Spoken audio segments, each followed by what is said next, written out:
guys! So for tonight's dinner, I will be making homemade hamburger. Kasi we were craving last night.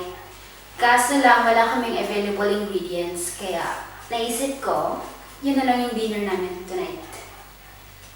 Yeah. Okay. So these are the ingredients that we will be needing. We have here, of course, the meat. These are beef burgers. We have some fresh lettuce. Bacon. I love adding bacon to my burger because who doesn't love bacon? We have here some cheddar cheese. Di ba, usually parang isa lang naman yung nilalagay na cheese. Pero ako, I love being extra, so I love putting sa ilalim and then sa top. I also love adding fried eggs to my burger. And then we have here, of course, the buns. I already cut this into half. And then mayonnaise. So there, let's get started. So what I do, imbis na lutuin ko siya sa kawali, nilalagay ko siya dito at niluluto ko siya sa oven kasi para last kalat na din. So lalagay lang ako ng konting oil, olive oil. And then ilagay na natin yung meat.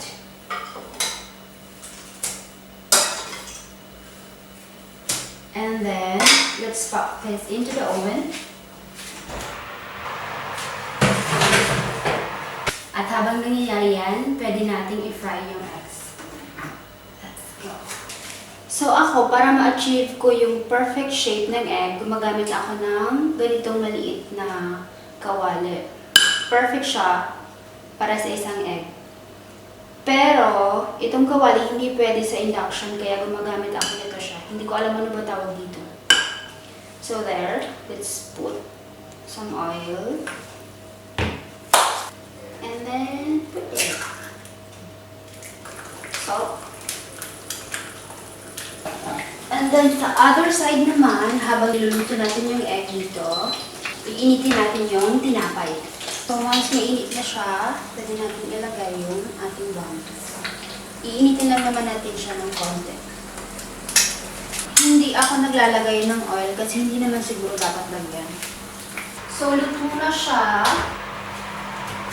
Pwede na akong mag-assemble ng dalawa. See, nag-melt ng bongga ang ating. Ay, parang ang liit ng meat ko. Dapat yung maliit na bun yung ginamit ko. And then, lalagyan natin ng lettuce. And then the egg. Look how perfect my egg, fried egg. And then the bacon. And then the crispy bacon.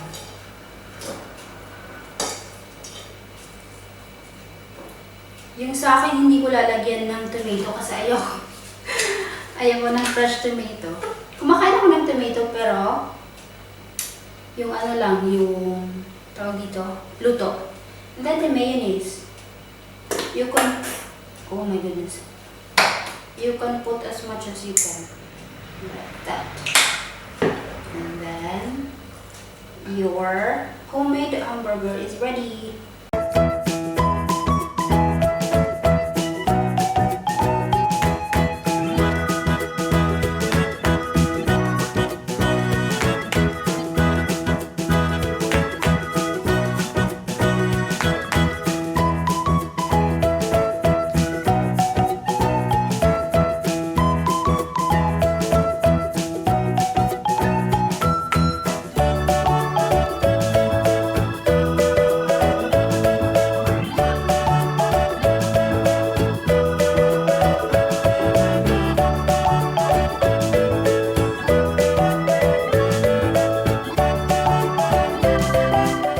There you have it, our very simple homemade hamburger.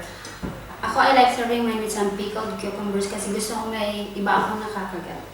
So, 4 yung ginawa ko kasi tig-isa kami ni Alex, and then yung isa is for Sofia, and then yung isa hinahati namin kasi parang kulang sa amin yung isa. So, buon appetito!